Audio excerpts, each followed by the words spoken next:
The cardboard box slipped from my trembling hands and crashed onto the wet pavement outside the office building. Family photos, a coffee mug, and years of hard work scattered across the sidewalk as dozens of employees walked past pretending not to notice. I had just been fired without warning after giving 8 loyal years to the company. My manager didn't even look me in the eyes when security escorted me out. Standing in the cold afternoon rain, unemployed, humiliated, and completely lost, I had no idea that a single phone call from my cute 7-year-old neighbor's daughter would trigger an event so shocking that an entire executive team would lose their jobs before sunrise.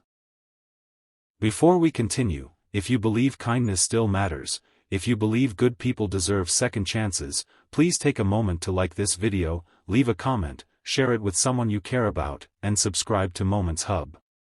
Your support helps us bring more emotional stories that remind us all that humanity and compassion still exist in this world. My name is Ethan Parker, and until that day, I believed hard work was enough. I wasn't rich. I didn't drive a luxury car. I lived in a small apartment in a quiet neighborhood and worked long hours at a logistics company. Every morning I arrived before most employees and often left after sunset. I never complained because I was grateful to have a stable job. My salary wasn't impressive, but it paid the bills and allowed me to help my elderly mother with her medical expenses. The company had recently hired a new regional director named Richard Collins. Within months, the atmosphere changed completely. Employees who had spent years building the company suddenly felt afraid.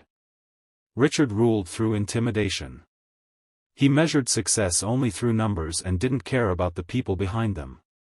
Departments were pressured to cut costs at any price. Loyal workers were replaced with cheaper alternatives. Fear became the language of the office.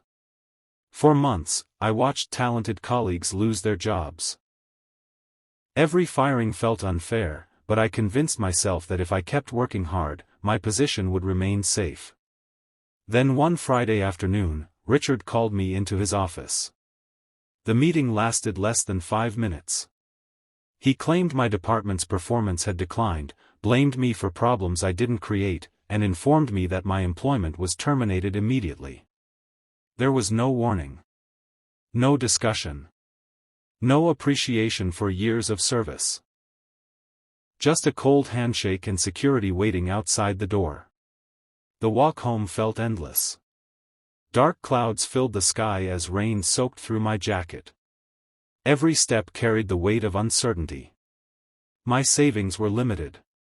My mother's treatments were expensive. Rent was due in 3 weeks. Questions raced through my mind faster than I could answer them. When I finally reached my apartment building, I noticed little Lily sitting on the front steps drawing with colorful chalk. She was the daughter of my neighbor, Sarah, a hardworking single mother who lived next door. Lily was known throughout the building for her bright smile and endless curiosity. Whenever she saw someone looking sad, she somehow found a way to make them smile again. That afternoon, she looked up and immediately noticed something was wrong. My shoulders slumped. My eyes were swollen from holding back tears.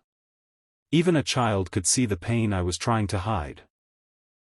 As I slowly climbed the stairs, Lily followed behind carrying her drawing pad. She sat quietly beside me outside my apartment and handed me a picture she had just finished. It showed a smiling man standing under a rainbow with the words, "Good people get good things." The simple drawing nearly broke me. Sometimes life delivers comfort through the smallest hands. Over the next few weeks, reality became difficult. I submitted dozens of job applications and received almost no responses. Every rejection email felt heavier than the last. Bills piled up on the kitchen table. My mother's health continued to decline, requiring additional treatments. At night, I often stared at the ceiling wondering how quickly a life could fall apart. Yet Lily continued showing up. Some days she left handmade cards outside my door. Other days she brought cookies her mother baked. She never asked complicated questions. She simply believed that sad people needed kindness. One evening, after another unsuccessful interview, I returned home feeling completely defeated. I sat alone in my apartment staring at a stack of overdue bills. Through the thin walls, I could hear Sarah helping Lily with homework next door. A few minutes later, there was a gentle knock. Lily stood there holding a small stuffed bear. She placed it in my hands and smiled before running back home. For the first time in weeks, I laughed. What I didn't know was that Lily had been paying closer attention than anyone realized. She had overheard conversations between her mother and other neighbors about my situation. She knew I had lost my job. She knew I was struggling. And in her young mind, she believed there had to be someone who could fix it. The following Saturday, Sarah was busy cleaning the apartment while Lily played with an old phone that no longer had service. At least that's what Sarah thought. But Lily had discovered a contact saved inside the device. A contact named Grandpa. Most people in the neighborhood knew very little about Sarah's family.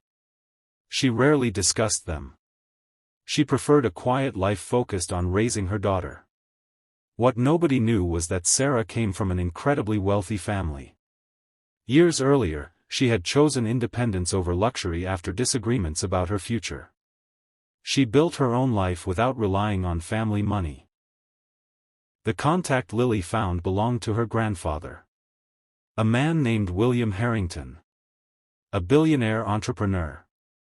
And, as fate would have it, the majority owner of the company that had fired me. That afternoon, Lily used Sarah's phone and made a call. What she said lasted less than 2 minutes. She explained that her friend Ethan was sad. She explained that he had lost his job. She explained that he was one of the nicest people she knew. And then she asked why bad people were allowed to hurt good people. To a child, the question was simple. To a billionaire grandfather, it was impossible to ignore. William Harrington loved his granddaughter more than anything in the world. Despite controlling a business empire worth billions, he always answered her calls. This one was different. Something about her innocent concern stayed with him. Instead of dismissing it, he ordered a full investigation into the circumstances surrounding my termination. The results shocked him. Internal reports revealed a toxic culture developing under Richard Collins. Employee complaints had been ignored. Performance records had been manipulated. Experienced workers had been terminated to inflate short-term profits. Several managers had participated in unethical practices while protecting their own positions. Even worse, records showed that my firing had been based on false information. I had become a convenient scapegoat. Over the next 72 hours, auditors reviewed thousands of documents. Interviews were conducted. Evidence accumulated. Then came Monday morning. The company headquarters buzzed with confusion as luxury vehicles arrived before sunrise.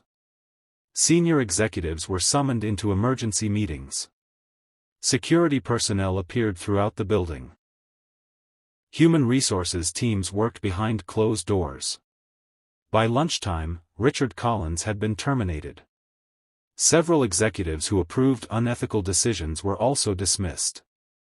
Multiple managers lost their positions. The investigation expanded further than anyone expected. Employees whispered throughout hallways as news spread. Nobody understood what had triggered the sudden corporate earthquake. Meanwhile, I sat at home refreshing job websites, completely unaware that my life was about to change. Late that afternoon, my phone rang. At first, I assumed it was another rejection. Instead, it was a representative from corporate headquarters. The conversation left me speechless. They apologized. Not a generic corporate apology. A sincere apology. They explained that my termination had been reviewed and determined to be unjustified. They offered immediate reinstatement, back pay, additional compensation, and an opportunity to meet directly with senior leadership. For several moments, I couldn't speak. I genuinely thought someone was playing a prank. But the invitation was real. 3 days later, I entered the headquarters building again. This time, security welcomed me. Employees greeted me warmly. The atmosphere felt completely different. During the meeting, executives explained the findings of the investigation. They acknowledged mistakes and outlined plans to rebuild trust within the company. Then William Harrington entered the room. The billionaire owner looked far less intimidating than I expected. He listened carefully as I described the culture that had developed under previous leadership. He thanked me for my honesty and apologized personally for what had happened. Only near the end of the conversation did he mention his granddaughter. That was when the entire story finally made sense. A 7-year-old girl had seen someone hurting. She cared enough to do something. And her simple act of compassion had exposed a chain of injustice affecting countless employees. The company eventually rehired many workers who had been unfairly dismissed. New leadership focused on accountability and employee well-being. Trust wasn't rebuilt overnight, but meaningful changes began taking place. As for me, I accepted a leadership role helping improve workplace culture. It wasn't about money or titles. It was about ensuring that others wouldn't experience what I had endured. Months later, life looked very different. My mother's treatments continued without financial fear. The constant anxiety disappeared. Hope returned. Yet the most meaningful moment came one evening when I found Lily sitting outside drawing another picture. This time, it showed dozens of smiling people standing together beneath a bright blue sky. At the center was a small girl holding a phone. She had drawn herself. I laughed so hard tears filled my eyes. She never fully understood the chain reaction she started. She didn't know about investigations, executive meetings, or corporate restructuring. She simply saw someone suffering and chose kindness instead of indifference. That decision changed lives. And perhaps that's the most powerful lesson of all. The world often celebrates wealth, power, and influence. But real change frequently begins with something much smaller. A caring heart. A simple question. A willingness to help when everyone else looks away. If this story touched your heart, please take a moment to like this video, share it with friends and family, leave a meaningful comment, and subscribe to Moments Hub. Your support helps us continue sharing stories that remind people that compassion still has the power to transform lives. Special request before the ending: comment below with the words, "Kindness changes everything," if you believe one small act of compassion can create a ripple effect that changes someone's entire future. Years from now, most people will forget the names of the executives who lost their jobs that week. They will forget board meetings, reports, and corporate decisions. But those whose lives were restored will always remember a little girl who refused to ignore another person's pain. In a world where many people believe they are too small to make a difference, Lily proved something extraordinary. Sometimes the smallest voice is the one that changes everything.